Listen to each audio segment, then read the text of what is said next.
ഏലിയാശ്ലീവ 3-ാം ഞായർ യോഹന്നാൻ 12:27-36 വരെ ഉള്ള വാക്യങ്ങൾ. താൻ മരണവക്ത്രത്തിലായിരിക്കുന്നു എന്നുള്ള ആഴമായ മുൻ അനുഭവത്തിലൂടെയാണ് തൻ്റെ ആസന്നമായ മരണത്തെക്കുറിച്ച് ഈശോ പ്രവചിക്കുന്നത്. അവിടുന്ന് അതൊരു പ്രവചനം എന്നതിലും അധികം തൻ്റെ ഉള്ളിലെ വ്യഥ അവിടുന്ന് പ്രകടമാക്കുകയാണ്. ഇപ്പോൾ എൻ്റെ ആത്മാവ് അസ്വസ്ഥമായിരിക്കുന്നു, ഞാനെന്ത് പറയേണ്ടു? പിതാവേ, ഈ മണിക്കൂറിൽ നിന്ന് എന്നെ രക്ഷിക്കണമേ.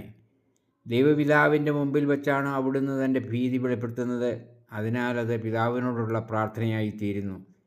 എപ്പോഴും പിതാവിൻ്റെ ഹിതം നിർവഹിക്കുവാൻ പ്രതിജ്ഞാബദ്ധനായിരുന്ന ഈശോ അടുത്ത നിമിഷം തൻ്റെ അപേക്ഷയെ ഉപേക്ഷിച്ച് അവിടുത്തെ ഹിതം നിർവഹിക്കുവാൻ താൻ സന്നദ്ധനാണെന്ന് വെളിപ്പെടുത്തുകയാണ്.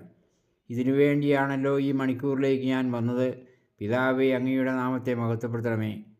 മരണത്തിലൂടെയും ഒരുവന് ദൈവത്തെ മഹത്വപ്പെടുത്തുവാൻ സാധിക്കുമെന്നുള്ള ഉറപ്പായിരുന്നു അവിടുത്തേക്ക് ഉണ്ടായിരുന്നത്.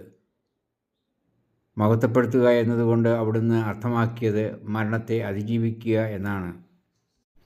സഹനത്തിലൂടെയാണ് മഹത്വത്തിലേക്ക് അവിടുന്ന് കടക്കുന്നത്. സഹനത്തെയും മരണത്തെയും മറികടക്കുവാനുള്ള ശക്തി പിതാവ് നൽകുമെന്ന ഉറപ്പ് അങ്ങയുടെ പ്രത്യാശയ്ക്കുണ്ടായിരുന്നു. അതിന് അവിടുത്തേക്ക് പിതാവിൽ നിന്നും ഉറപ്പുള്ള മറുപടി കിട്ടി. ഞാൻ മഹത്വപ്പെടുത്തിയിരിക്കുന്നു, ഇനിയും മഹത്വപ്പെടുത്തും. സഹനത്തിലൂടെ മാത്രമല്ല, ഉത്ഥാനത്തിലൂടെയും ഉള്ള മഹത്വപ്പെടുത്തൽ തന്നെയാണ് പിതാവിൽ നിന്നുള്ള അശരീരി വാക്കുകൾ വ്യക്തമാക്കുന്നത്. ഈ ഉറപ്പിൻ്റെ പശ്ചാത്തലത്തിൽ തൻ്റെ കുരിശുമരണത്തെയും ഉയർപ്പിനെയും ഒരേ പ്രതീകത്തിൽ ഒന്നാക്കി പറയുകയാണ് അവിടുന്ന്. ഞാൻ ഭൂമിയിൽ നിന്നും ഉയർത്തപ്പെടുമ്പോൾ എല്ലാ മനുഷ്യരെയും എന്നിലേക്ക് ആകർഷിക്കും. അവിടുന്ന് കുരിശിലാണ് ഉയർത്തപ്പെടുന്നത്. എന്നാൽ ഉയർത്തപ്പെടുന്ന കുരിശ് എല്ലാവർക്കും ആശാകേന്ദ്രമാകുകയാണ്. മരണശേഷമുള്ള ഉയർത്തപ്പെടലും ഈ വാക്കുകളുടെ പിന്നിലുണ്ട്. അവിടുന്ന് അതിനാൽ എല്ലാവരെയും തന്നിലേക്കും കുരിശിലേക്കും ആകർഷിക്കുന്നു. കാരണം മരണത്തെ അതിജീവിക്കുന്ന ഒരു ശക്തി കുരിശിലുണ്ട്, ക്രൂശിതനുണ്ട്. കർത്താവിൻ്റെ ക്രൂശിക്കപ്പെടൽ സൂര്യാസ്തമയം പോലെയാണ്. പുൽക്കൂട്ടിൽ ഉദയം ചെയ്ത് കാൽവരിയിൽ അസ്തമിച്ച് പൂർത്തിയാക്കുന്ന ഒരു പ്രയാണമായിരുന്നു നിത്യസൂര്യനായ ഈശോയുടെ ഇഹലോക ജീവിതം. അത് ദ്യോതിപ്പിക്കുവാൻ അവിടുന്ന് പറയുകയാണ്, അല്പസമയത്തേക്ക് കൂടി പ്രകാശം നിങ്ങളുടെ ഇടയിലുണ്ട്. അന്ധകാരം നിങ്ങളെ കീഴടക്കാതിരിക്കുവാൻ പ്രകാശമുള്ളപ്പോൾ നടന്നുകൊള്ളുക. പ്രകാശം ചൊരിയുന്ന അവിടുത്തോടൊപ്പം തീർത്ഥാടനത്തിൽ ഏർപ്പെട്ടിരിക്കുന്നവരോട് ഒരു തിടുക്കയാത്ര നടത്തിക്കൊള്ളുവാൻ അവിടുന്ന് പറയുകയാണ്. സൂര്യൻ അസ്തമിക്കാൻ പോകുന്നു, അതിനു മുമ്പ് നിങ്ങളുടെ വഴിയാത്ര പൂർത്തിയാക്കണം. സമയത്തിൻ്റെ കടന്നുപോകലിനെ, അതിൻ്റെ നൈമിഷികതയെയാണ് അവിടുന്ന് സൂചിപ്പിക്കുന്നത്. രക്ഷയിലേക്കുള്ള യാത്ര വച്ച് താമസിപ്പിക്കാനുള്ളതല്ല. തത്സമയം സമയം നമ്മെ കാത്തു നിൽക്കുകയുമില്ല. എന്നെങ്കിലും നേടാവുന്ന ഒന്നല്ല നമ്മൾ പ്രതീക്ഷ അർപ്പിക്കുന്ന രക്ഷ. ജീവിതത്തിൻ്റെ ഹ്രസ്വതയെക്കുറിച്ച് നമുക്ക് നല്ല ബോധ്യമുണ്ടായിരിക്കണം എന്ന് കർത്താവ് നമ്മെ ഓർമ്മിപ്പിക്കുകയാണ്. കർത്താവ് ഈശോ അന്തിമ നിമിഷങ്ങൾ അടുക്കുമ്പോഴും ഏറ്റവും ആഴമായ ഒരു ഉത്ബോധനം നൽകി തന്നിൽ വിശ്വസിക്കുന്നവരെ ഒപ്പം നിർത്തുവാൻ പരിശ്രമിക്കുകയാണ്. അവിടുന്ന് അവരെ തൻ്റെ സ്വന്തമായി കണക്കാക്കുന്നു. അതിനാൽ അവിടുന്ന് പറയുകയാണ്, നിങ്ങൾ പ്രകാശത്തിൻ്റെ മക്കളാകേണ്ടതിന് നിങ്ങൾക്ക് പ്രകാശമുള്ളപ്പോൾ അതിൽ വിശ്വസിക്കുവിൻ. തൻ്റെ മക്കളെന്ന് അവരെ വിളിക്കുന്നതിന് തുല്യമാണ് അവിടുത്തെ വാക്കുകൾ. തൻ്റെ തന്നെ നിർവചനമാണ് അവിടുന്ന് പിന്നെ നൽകുന്നത്. ഞാൻ പ്രകാശമാകുന്നു എന്ന് പറയുന്നതിന് തുല്യമാണ് താൻ ദിവസത്തെ പ്രകാശിപ്പിക്കുന്ന സൂര്യനാണ് എന്ന് പറയുന്നത്. സൂര്യൻ പ്രകാശിപ്പിക്കുന്നത് ഒരു ദിവസത്തിൻ്റെ പകുതിയെയാണ്. നമ്മൾ ഇവിടെ ഈ സ്ഥലത്ത് ആയിരിക്കുമ്പോൾ ഉള്ള അനുഭവത്തെ ആധാരമാക്കി പറയുകയാണെങ്കിൽ പകലിന് ശേഷം രാത്രിയാണ് വരാനിരിക്കുന്നത്. അപ്പോൾ ദിവസത്തിൻ്റെ മറ്റേ പകുതിയെ അന്ധകാരം കീഴടക്കും. പിന്നെ വഴിയാത്ര അസാധ്യമായി തീരും. അന്ധകാരത്തിൽ നടക്കുന്നവൻ താൻ എവിടേക്കാണ് പോകുന്നതെന്ന് അറിയുന്നില്ല.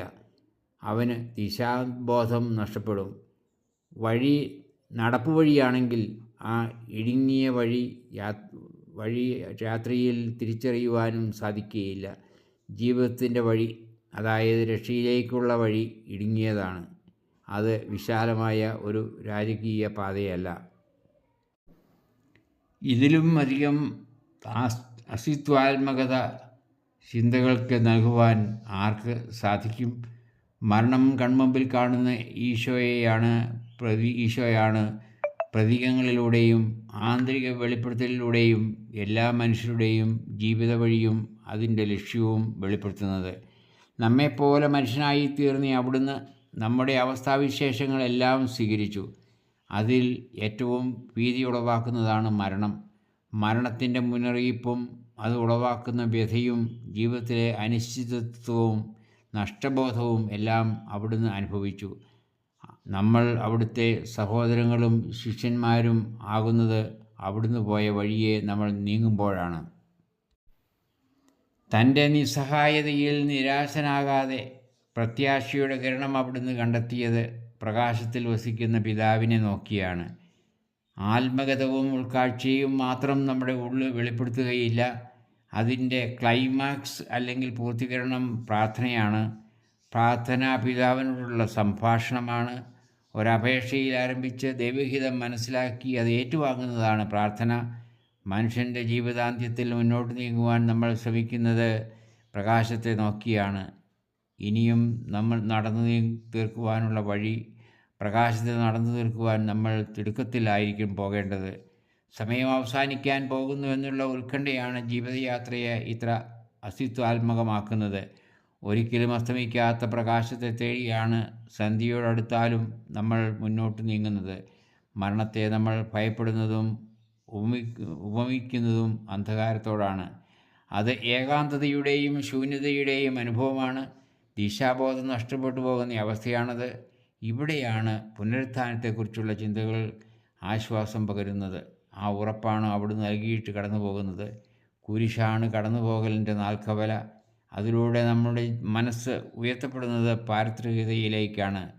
ഇவ்விധമുള്ള വികാരസാന്ദ്രമായ ചിന്തകളാണ് ഇന്നത്തെ സുവിശേഷത്തിലൂടെ കർത്താവ് നമുക്ക് നൽകുന്നത്.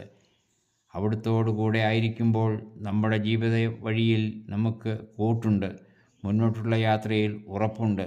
പുനരുത്ഥാനത്തെക്കുറിച്ചുള്ള വാക്കുകളാണ് നമുക്ക് ഈ ഉറപ്പ് നൽകുന്നത്.